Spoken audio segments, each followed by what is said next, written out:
Assalomu alaykum aziz yurtdoshlar. Bugun men sizga juda muhim, har bir oilaga tegishli bo'lgan masala haqida gapiraman. Bu videoni hoziroq ota-onangizga, bobo va buvilaringizga, pensiya yoshdagi qarindoshlaringizga yuboring. Chunki ko'p odamlar aynan bilmaganligi sababli pulidan, huquqidan yoki imkoniyatdan ayrilib qolmoqda. Men bugun oddiy tilda tushuntiraman. Nimalar o'zgargan, kimlar e'tiborli bo'lishi kerak? Qayerda xato qilmaslik kerak va qanday hujjatlarni tayyorlash lozim? Videoni oxirigacha ko'ring. Chunki eng muhim nozik jihatlar aynan oxirgi qismda bo'ladi. Agar kanalimizga hali obuna bo'lmagan bo'lsangiz, hoziroq obuna bo'ling. Videoga like bosing. Bu ma'lumot siz kerak bo'lmasa ham yaqinlaringizga kerak bo'lishi mumkin. Avvallari ko'p masalalar odatda mahalla, ish joyi yoki tanish bilish orqali hal bo'lardi. Masalan, pensiya masalasida odam mehnat daftarchasini ko'tarib borardi. Ish stajini tasdiqlovchi ma'lumotnomalarni izlab yurardi. Arxidan hujjat chiqarardi. Subsidiyalar, nafaqalar. Moddiy yordam yoki kommunal imtiyozlar bo'yicha ham odamlar ko'pincha qaysi idoraga borishni bilmay sarson bo'lardi. Hozir esa tartiblar ancha o'zgarib, ko'plab ma'lumotlar elektron bazalar orqali tekshiriladi. Fuqaroning ish staji, rasmiy daromadi, mulki, oilaviy tarkibi, doimiy yashash joyi, soliq va kadastr ma'lumotlari turli tizimlar orqali ko'riladi. Bu bir tomondan yaxshi, odam kamroq hujjat yig'adi, navbatda kamroq turadi. Ayrim xizmatlarni onlayn ham olish mumkin. Lekin ikkinchi tomondan xavf ham bor. Ba'zida xato bo'lsa, hujjat kiritilmagan bo'lsa, eski joy tugatilgan bo'lsa yoki odamning nomida o'zi bilmagan mulk chiqib qolsa, u imtiyozdan, nafaqadan yoki pensiya hisobidan zarar ko'rishi mumkin. Shuning uchun men har doim aytaman, bugungi kunda eng katta muammo odamlarning huquqi yo'qligida emas, balki o'z huquqini vaqtida tekshirmasligida. Ko'p ota-onalarimiz davlat o'zi biladi. Menga tegishli bo'lsa berishadi. Men hech narsani tushunmayman deb yurishadi. Yo'q, har bir odam o'z hujjatini, bazadagi ma'lumotini, stajini, daromadini, mulk holatini tekshirtirib turish kerak. Birinchi navbatda pensiya yoshiga yaqinlashayotgan erkaklar va ayollar e'tiborli bo'lishi kerak. Masalan, ayol kishi pensiyaga chiqishiga 1 yil qolgan bo'lsa, u hali vaqt bor deb yurmasligi kerak. Chunki mehnat stajida 3 yil yoki 5 yil kam chiqib qolsa, uni bir oyda to'g'rilash qiyin. 1990 yillar, 1990 yillar yoki 2000 yillarning boshida ishlagan joylar bo'yicha ma'lumotlar ba'zan to'liq bazaga tushmagan bo'ladi. Ish joyi tugatilgan, nomi o'zgargan, arxiv boshqa tumanga o'tgan bo'lishi mumkin. Shunday holatda odam oldindan harakat qilsa, hujjat topiladi. Oxirgi kuni borsa, pensiya tayinlanishi kechikadi yoki miqdori kamroq chiqadi. Ikkinchi toifa hozir pensiya olayotgan keksalar. Ko'p odam men pensiya chiqib bo'lganman, endi menga aloqasi yo'q deb o'ylaydi. Aslida ayrim hollarda pensiya miqdorini qayta ko'rib chiqish mumkin bo'ladi. Masalan, staj noto'g'ri hisoblangan, ish haqi ma'lumoti to'liq olinmagan, nogironlik, boquvchisini yo'qotganlik, qo'shimcha imtiyoz yoki ustama bo'yicha huquq bo'lishi mumkin. Albatta hamma odamda pensiya oshadi deb va'da berib bo'lmaydi. Lekin tekshirib ko'rish zarar qilmaydi. Men amaliyotda shunday holatlarni ko'rganman. Odam 10 yildan beri pensiya olayotgan bo'ladi. Keyin eski arxiv hujjati topiladi va hisob-kitobda farq aniqlanadi. Ba'zida farq oyiga 100 ming so'm bo'ladi, ba'zida 300 ming so'm bo'ladi, ba'zan undan ham ko'proq bo'lishi mumkin. Buning hammasi staj, ish haqi va qonuniy asosga bog'liq. Uchinchi toifa kam ta'minlangan oilalar, yolg'iz keksalar, nogironligi bo'lgan shaxslar va ularni parvarish qilayotgan oila a'zolari. Hozir yordamlar ko'p hollarda oilaning daromadi, mulki va tarkibi asosida baholanadi. Masalan, bir oilada 5 kishi yashaydi. Ota-onaning rasmiy daromadi yo'q, bitta nogiron farzand bor. Ular yordam olishga haqli bo'lishi mumkin. Lekin agar oiladagi biror kishining nomida eski avtomobil yoki foydalanilmayotgan yer uchastkasi bazada turib qolgan bo'lsa, ariza rad etilishi mumkin. Odamlar keyin nega menga bermadi deb hayron bo'ladi. Sababi tizim hujjatga qaraydi, og'zaki gap emas. 4-toifa chet elga ishlashga ketgan yoki norasmiy ishlagan odamlar. Pensiya faqat yoshga bog'liq emas, staj va badallarga ham bog'liq bo'ladi. Agar odam 15 yil chet elda ishlagan bo'lsa, lekin O'zbekistonda rasmiy staji kam bo'lsa, pensiya masalasida qiyinchilikka duch kelishi mumkin. Shu sababli men chet elda ishlayotgan yurtdoshlarimizga ham aytaman. Rasmiy hujjatlarni saqlang Mehnat shartnomalarini yo'qotmang. Tarjima va tasdiq masalalarini oldindan bilib oling. O'zbekistondagi stajingizni tekshirtiring. Keyin ko'ramiz degan gap ko'pincha qimmatga tushadi. 5-toifa uy-joy, yer, meros, kadastr masalasi bor oilalar. Bobo yoki buvining nomida eski uy turibdi, lekin farzandlar boshqa joyda yashaydi. Yoki uy amalda bir kishiga tegishli, lekin hujjatda boshqa odam nomida. Yoki meros rasmiylashtirilmagan. Bunday holatlar nafaqa, subsidiya, kommunal imtiyoz yoki keyingi savdo-sotiq ishlarida katta muammo tug'diradi.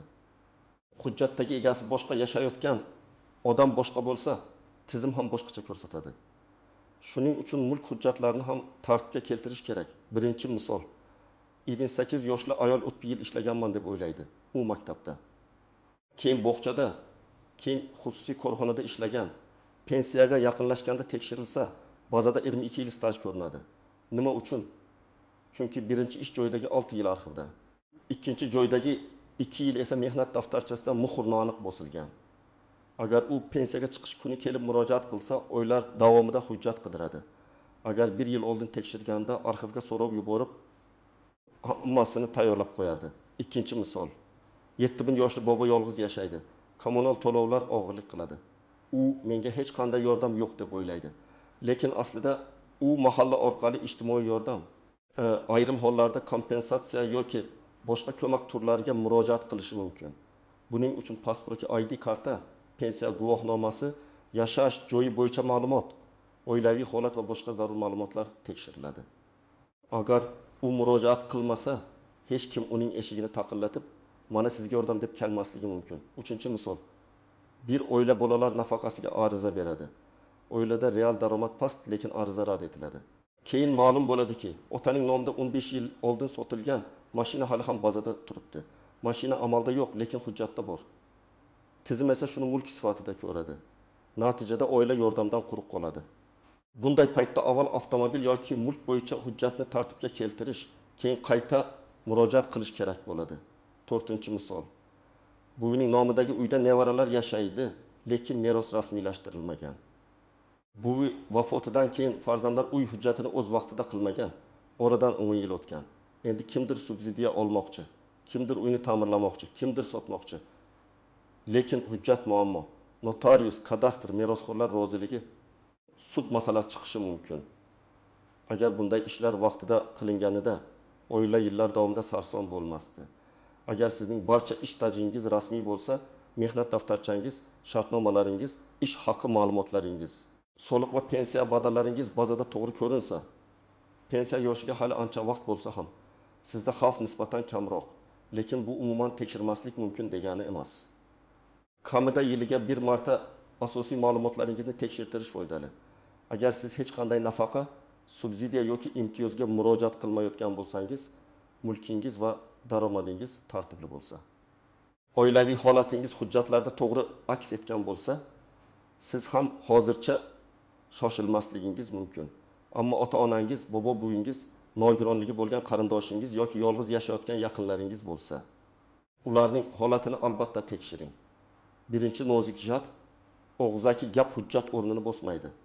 Men shu yerda 10 yil ishlaganman, hamma biladi, direktor taniydi degan gaplar ayrim holatda yordam berishi mumkin. Lekin rasmiy hisob-kitob uchun hujjat kerak. Mehnat daftarchasi, buyruq nusxasi, arxiv ma'lumotnomasi, ish haqi haqidagi ma'lumotnoma, shartnoma, soliq yoki sug'urta to'lovlari bo'yicha tasdiq bo'lishi kerak. Ikkinchi nozik jihat. Familiya, ism, otasining ismi o'zgarishi. Ayollar turmushga chiqqandan keyin familiyasi o'zgaradi. Ba'zi hujjatlarda eski familiya, ba'zilarida yangi familiya bo'ladi. Agar nikoh guvohnomasi, familiya o'zgargani tasdiqlovchi hujjat bo'lmasa, stajni bog'lashda qiyinchilik tug'iladi. Masalan, mehnat daftarchasida Karimova, hozirgi ID karta Tursunova bo'lsa, bu bitta odam ekanini hujjat bilan isbotlash kerak. Uchinchi nozik jihat, tug'ilgan sana yoki ismda bitta harf xatosi. Ba'zan eski hujjatlarda o'g'loy boshqa shaklida yozilgan, pasportda boshqa ko'rinishda bo'ladi. Yoki tug'ilgan sana bir joyda 12 may, boshqa joyda 2 may deb ketgan bo'ladi. Bitta raqam ham muammo chiqarishi mumkin. Shuning uchun eski hujjatlarni ko'rganingizda ism, familiya, sana va muhrlarni diqqat bilan solishtiring. 4-nozik jihat, norasmiy ish yillari. Odam bozorda ishlagan, qurilishda ishlagan dehqonchilik qilgan, lekin rasmiy shartnoma bo'lmagan. Bunday yillarni pensiya stajiga qo'shish har doim ham oson emas. Men ishlaganman deyishning o'zi yetarli bo'lmaydi. Shu sababli yoshlar ham bugundan o'ylash kerak.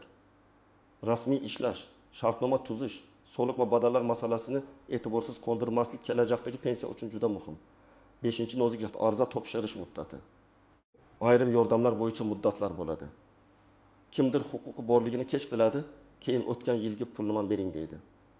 Lekin hamma to'lov ham orqaga qarab berilarmaydi. Ko'p hollarda ariza berilgan kundan yoki belgilangan sanadan boshlab hisoblanadi. Shu sababli huquqingiz bo'lsa kechiktirmang. 6-nozik jihat. Firibgarlar. Keksalarimizga telefon qilib pensiyangizni oshirib beraman. Subsidiyani chiqarib beraman. Kartangizga pul tushirish uchun kod ayting deydiganlar bor. Men qat'iy ogohlantiraman. Hech kimga bank kartangiz kodi, SMS kodi, pasport rasmingiz, plastik karta raqamingizning maxfiy ma'lumotlarini bermang. Davlat idorasi xodimi sizdan telefon orqali SMS kod so'ramaydi. Agar kimdir pul evaziga tezlashtirib beraman desa, ehtiyot bo'ling. Rasmiy yo'l bilan murojaat qiling. Ariza raqamini oling, javobni yozma shaklida so'rang. 7-nozik jihat, rad javobi oxirgi nuqta emas. Agar sizga nafaqa, pensiya qayta hisoblash, subsidiya yoki boshqa xizmat bo'yicha rad javob berilsa, darrov umidsizlanmang. Avvalo rad sababi nima ekanini biling. Daromad yuqori deyilganmi? Mulk bor deyilganmi? Hujjat yetarli emas deyilganmi? Staj tasdiqlanmadi deyilganmi? Sababni bilmasdan turib hech narsa qilib bo'lmaydi. Yozma javob oling. Keyin xatoni tuzating yoki yuqori tashkilotga murojaat qiling. Birinchi qadam, hujjatlarni bir joyga yig'ing. Ota-onangiz yoki bobo-buvingizning ID kartasi yoki pasporti, pensiya guvohnomasi, mehnat daftarchasi, nikoh guvohnomasi, farzandlar tug'ilganlik guvohnomalari, harbiy guvohnoma, nogironlik bo'yicha hujjatlar, uy-joy kadastr hujjatlari, bank plastik kartasi rekvizitlari, eski ish joylaridan ma'lumotnomalar bo'lsa, hammasini alohida papkaga soling. Hujjatlar yirtilgan, yozuvi o'chgan yoki muhr noaniq bo'lsa, uni oldindan ko'rsating. Ikkinchi qadam, elektron ma'lumotlarni tekshirtiring. Buning uchun yagona interaktiv davlat xizmatlari portali pensiya jamg'armasi bo'limi. Mahalla davlat xizmatlari markazi yoki tegishli idoraga murojaat qilish mumkin. Agar ota-onangiz internetdan foydalana olmasa, farzandlari yordam bersin. Telefon orqali rastga olib yuborish emas.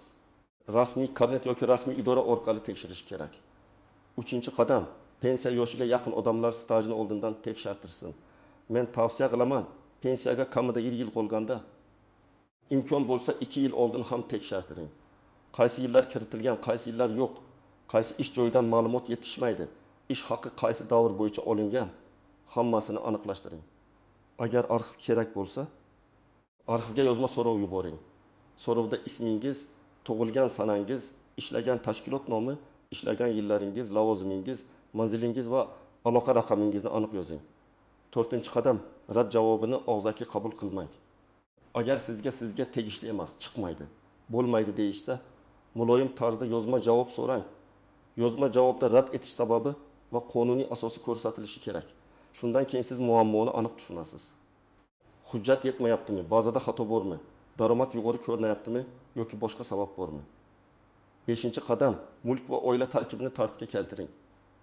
Agar eski avtomobil sotilgan bo'lsa, lekin nomingizda tursa, uni rasmiy chiqarish masalasini hal qiling. Agar uy meros bo'lib qolgan bo'lsa, notariusga boring. Agar kadastr xato bo'lsa, kadastr idorasiga murojaat qiling. Agar oilaviy holat o'zgargan bo'lsa, masalan, ajrim, nikoh, vafot, tug'ilish bo'yicha hujjatlar bazada to'g'ri aks etganini tekshiring. Chunki ko'plab ijtimoiy yordamlar aynan shu ma'lumotlarga qarab baholanadi. 6-qadam, ariza yozishni o'rganing. Arizada hissiyot emas, aniq ma'lumot bo'lishi kerak. Masalan, men falonchi pensiya hisob kitobimda 1987 yildan 1993 yilgacha bo'lgan ish stajim inobatga olinmagan deb hisoblayman. Shu davrda falon tashkilotda falon lavozimda ishlaganman. Mazkur holatni tekshirib, pensiya miqdorini qayta ko'rib chiqishingizni so'rayman. Shunday yozilsa, idora nimani tekshirishi kerakligini aniq biladi. Menga yordam bering, qiynalib ketdim deb yozish insoniy jihatdan tushunarli. Lekin huquqiy jihatdan yetarli bo'lmasligi mumkin. 7-qadam, barcha murojaatlarning nusxasini saqlang. Ariza topshirsangiz, kirim raqamini oling. onlayn topshirsangiz ariza raqamini skrinshot qilib qo'ying. Javob kelsa, uni yo'qotmang. Telefon orqali gaplashgan bo'lsangiz, kim bilan, qachon, qaysi masala bo'yicha gaplashganingizni yozib qo'ying. Bu oddiy ko'rinadi, lekin keyin muammo bo'lsa, aynan shu yozuvlar sizga yordam beradi. 8-qadam, keksalarni yolg'iz qoldirmang. Ko'p bobo-buvilarimiz uyatchan bo'ladi. Bolalarimni bezovta qilmay deydi. Idoraga borishdan cho'chiydi, lekin hujjat ishlari sabr va aniqlik talab qiladi. Farzandlar, nevaralar, yaqinlar yordam berishi kerak. Bir kuni vaqt ajratib, hujjat papkasini ko'rib chiqish, ID karta muddati, pensiya kartasi, kommunal to'lovlar, mulk hujjatlari, dori-darmon bo'yicha imtiyozlar, nogironlik hujjatlari bor yo'qligini tekshirish katta foyda beradi. Men hech qachon odamlarga hamma pensiyasini oshirib oladi, hamma nafaqa oladi, hamma subsidiya oladi deb aytmayman. Bu noto'g'ri bo'ladi. Har bir holat alohida tekshiriladi. Kimdadir daromad me'yordan yuqori bo'lishi mumkin. Kimdadir mulk ko'p bo'lishi mumkin. Kimdadir staj yetarli bo'lmasligi mumkin. Kimdadir hujjat qonuniy talablarga mos kelmasligi mumkin. Lekin men aniq aytaman. Tekshirmagan odam o'z imkoniyatini bilmaydi. Bilmagan odam esa ko'pincha yutqazadi. Shuning uchun sizdan iltimosim, bu videoni shunchaki ko'rib o'tib ketmang. Bugun kechqurun ota-onangizdan so'rang. Mehnat daftarchangiz qayerda? Pensiya hujjatlaringiz tartibdami? Uyingiz kadastri kimning nomida? Eski ish joylaringizdan ma'lumotnomalar bormi? Sizga biror rad javobi berilganmi? Bobo-buvingizdan so'rang. Bank kartangizni hech kimga bermayapsizmi? Telefon orqali kod so'rashsa aytmayapsizmi? Sizga yordam kerak emasmi? Ba'zan bitta savol katta muammoning oldini oladi. Bugungi mavzuning asosiy mazmuni shuki, hozir ko'p narsa elektron bazalar, rasmiy hujjatlar va aniq arizalar orqali hal bo'ladi. Avvalgidek hamma biladi yoki keyin ko'ramiz degan yondashuv xavfli. Pensiya, nafaqa, subsidiya, meros, kadastr, ijtimoiy yordam va imtiyoz masalalarida hujjatlaringizni oldindan tekshiring, xatolarni vaqtida tuzating, rad javobini yozma oling va rasmiy yo'l bilan murojaat qiling. Agar siz bu ma'lumotni foydali deb bilsangiz, albatta ota-onangizga, bobo va buvilaringizga, qarindoshlaringizga yuboring. Izohlarda yozing. Sizda yoki yaqinlaringizda pensiya, nafaqa, subsidiya yoki hujjat masalasida qanday muammo bo'lgan? Men keyingi videolarda eng ko'p uchraydigan savollarni alohida tushuntirib beraman. Videoga like bosing, kanalga obuna bo'ling va qo'ng'iroqcha belgisini yoqib qo'ying. Chunki bunday muhim ma'lumotlarni o'tkazib yubormaslik kerak.